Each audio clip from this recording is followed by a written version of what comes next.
আমি জাকির হোসেন, গৃহশিক্ষক। আজ ক্লাস 12 এর ছাত্রছাত্রীদের জন্য ইংরেজি ক্লাস নিয়ে উপস্থিত হচ্ছি। আজকে আমাদের পাঠ্য বিষয়, তোমরা বোর্ডটা দেখতেই পাচ্ছ, লেখা আছে অন কিলিং এ ট্রি।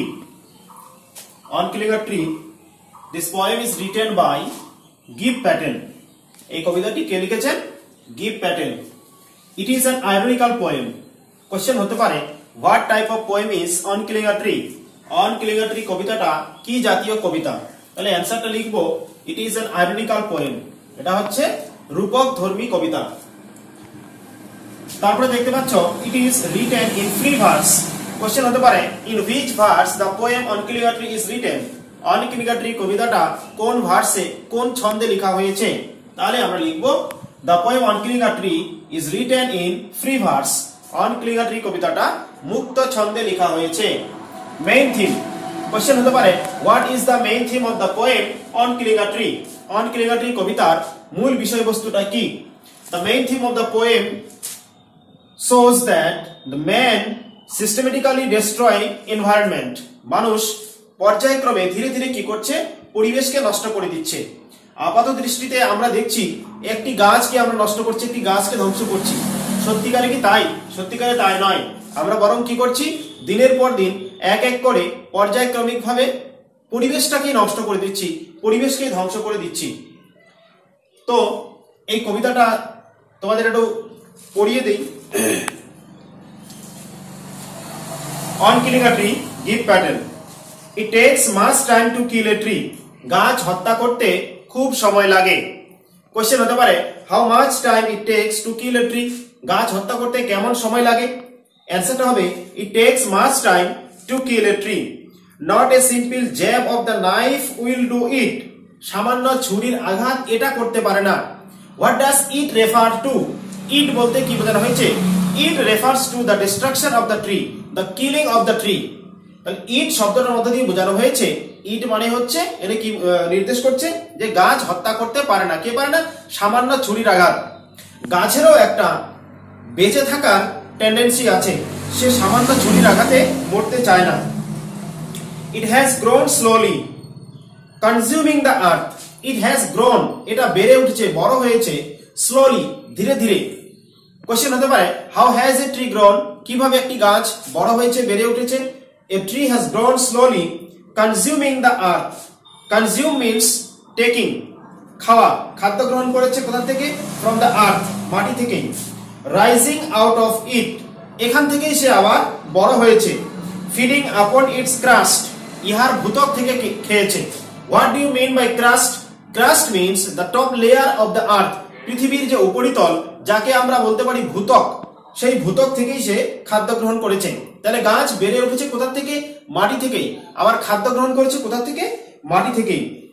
আপন it's crust, absorbing years of Sunlight. Absorb করেছে, শোষণ করেছে, ইয়ার্স অফ, বছরের পর বছর ধরে, সানলাইট, সূর্যের আলো, এয়ার, বাতাস, ওয়াটার, জল, and out of its leprous hide sprouting leaves. Out of its, ইহার লিপ্রাস হাইট। লিপ্রাস কথার মানে হচ্ছে, লিপ্রাস হচ্ছে লিপ্রোসি থেকে এসছে কথাটা। লিপ্রোসি ইজ এ পেশেন্ট। লিপ্রোসি হচ্ছে এমন একজন রোগী, কুষ্ঠ রোগী, যার চামড়াটা কি হয়ে যায়? ডিসকালার্ড হয়ে যায়, বিবর্ণ হয়ে যায়। সেই এখানে ডিসকালার্ড স্কিনটাকে বোঝানো হয়নি। যদি কোশ্চেন হয়, what do you mean by leprous hide? Leprous hide refers to the rough and marked bark of the tree. গাছের যে ক্ষতবিক্ষত ছাল, আঘাতপ্রাপ্ত ছাল, সেই ছালটাকেই বলা হয়েছে এখানে লিপ্রাস হাইট। তাহলে গাছ যেখানে আঘাত পায়, যে জায়গাটাতে আঘাত প্রাপ্ত হয়, সেখান থেকে আবার নতুন পাতা গজিয়ে দেয়। এখান থেকে তাহলে আমরা দুটো কোশ্চেন সেট আপ করতে পারি। What do you mean by leprous hide? Leprous hide বলতে কি বোঝো? তাহলে আমরা অ্যানসারটা বলবো, leprous hide refers to the rough and marked bark of the tree. আর যদি বলে, where from new leaves sprout, কোথা থেকে নতুন পাতা গজায়? তাহলে আমরা লিখবো, new leaves sprout from the leprous hide. Leprous hide থেকে নতুন পাতা গজায়। সো হ্যাক এন্ড কোপ, কেটে টুকরো টুকরো করে দাও। হ্যাক এন্ড কোপ মিন্স কাট ইনটু পিসেস, কাট ইনটু মেনি পিসেস। তোমরা গাছকে যদি কেটে টুকরো টুকরো করে দাও, but this alone won't do it. শুধু এটাই, শুধু এটা বলতে কোনটা? এই কেটে টুকরো টুকরো করে দেওয়াটা। আমরা একটা গাছকে কেটে টুকরো টুকরো করে দিলাম, তা বলে গাছ মরে যাবে এমনটা নয়। Not so much pain will do it, এটা ততটা ব্যথাও দিতে পারে না। এটা বলতে কোনটা? The act of cutting down a tree, act of chopping, এই কোপানো বা কেটে দেওয়া এটা গাছকে ততটা ব্যথা দিতে পারে না। The bleeding bark will heal, গাছের রক্তাক্ত ছাল আবার বেঁচে যাবে। তাহলে গাছের কি রক্ত থাকতে পারে? হ্যাঁ, একজন মানুষের শরীরটা কেটে গেলে যেমন রক্ত বেরিয়ে আসে, তেমনি গাছের ছাল বা গাছে আঘাত পেলে সেখান থেকে রস বেরিয়ে আসে। তাহলে ব্লিডিং বার্ক বলতে আমরা কোনটাকে বোঝাবো? Bleeding bark refers to the oozing sap of the tree, গাছের যে স্যাপটা বেরিয়ে আসে সেটাকে এখানে ব্লিডিং বার্ক হয়ে যাওয়া বলা হয়েছে। The bleeding bark will heal, তাহলে আমরা বলতে পারি how a bark will heal, the bleeding bark will heal itself, গাছের ক্ষতবিক্ষত ছালটা, আঘাতপ্রাপ্ত ছালটা নিজের থেকেই বেঁচে উঠবে, আপনার থেকেই বেঁচে উঠবে। And from close to the ground will rise tall green twigs, এবং গাছকে যদি আমরা মাটির সমান করে কেটে দিই, মাটি বরাবর করে কেটে দিই, তাহলে সেখান থেকে কি আসবে? Will rise tall green twigs, কোঁকড়ানো সবুজ পাতা বেরিয়ে আসবে। তাহলে এখানে আবার একটা কোশ্চেন হতে পারে, where from tall green twig will rise, কোঁকড়ানো সবুজ পাতা কোথা থেকে বেরিয়ে আসবে? তাহলে অ্যানসারটা হবে tall green twigs will rise from close to the ground, মাটির সমান করে, মাটি বরাবর করে সবুজ কোঁকড়ানো পাতা আবার বেরিয়ে আসবে। Miniature বাউস, miniature বাউস means very small branches, ক্ষুদ্র ক্ষুদ্র ডাল, ছোট ছোট ডাল।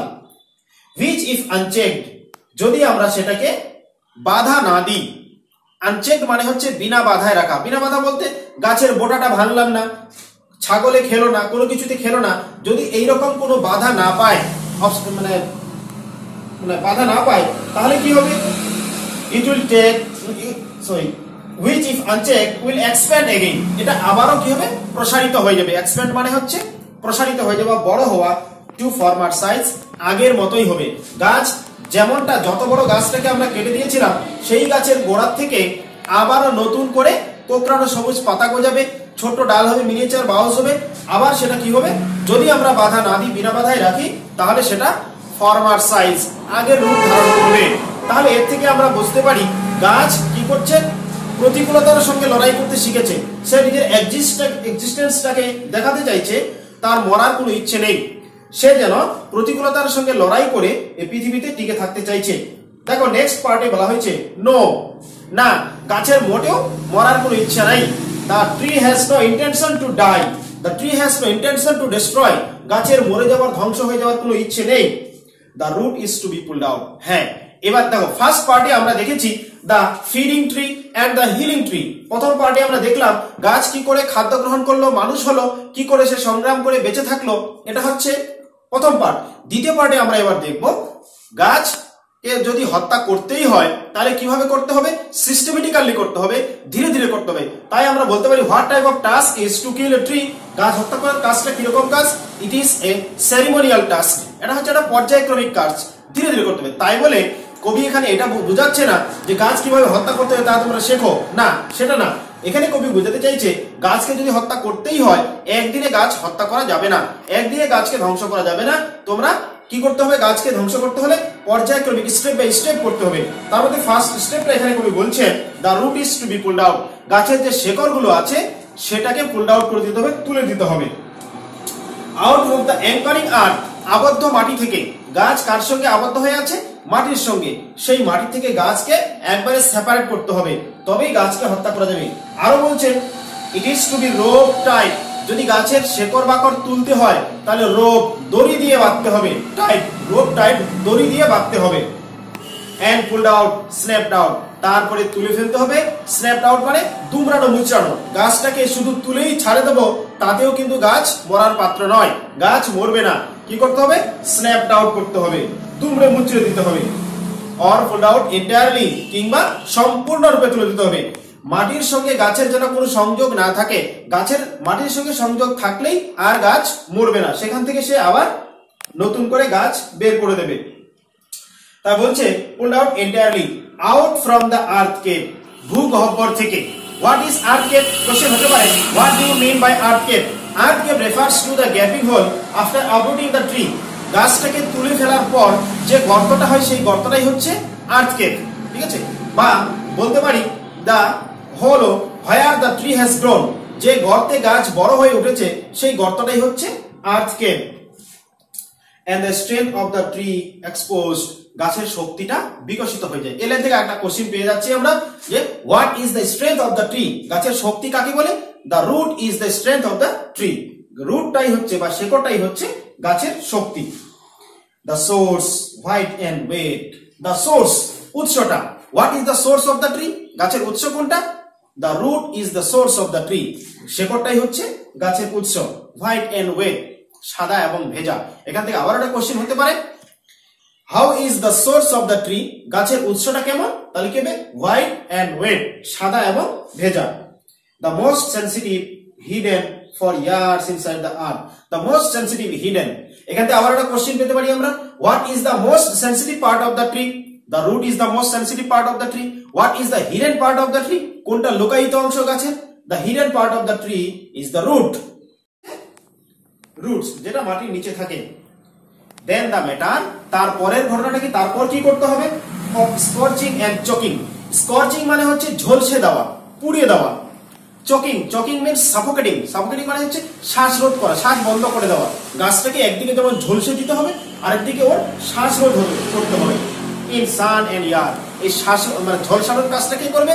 সান, the sunlight will burn the tree, সূর্যের আলোটা কি করবে? গাছটাকে পুড়িয়ে দেবে। and the air will choke the tree, বাতাস কি করবে?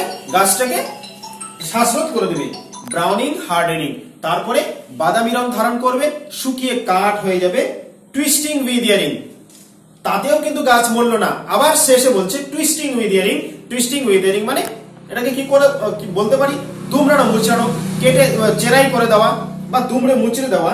and then it is done, তারপরেই এটা করা সম্ভব হবে।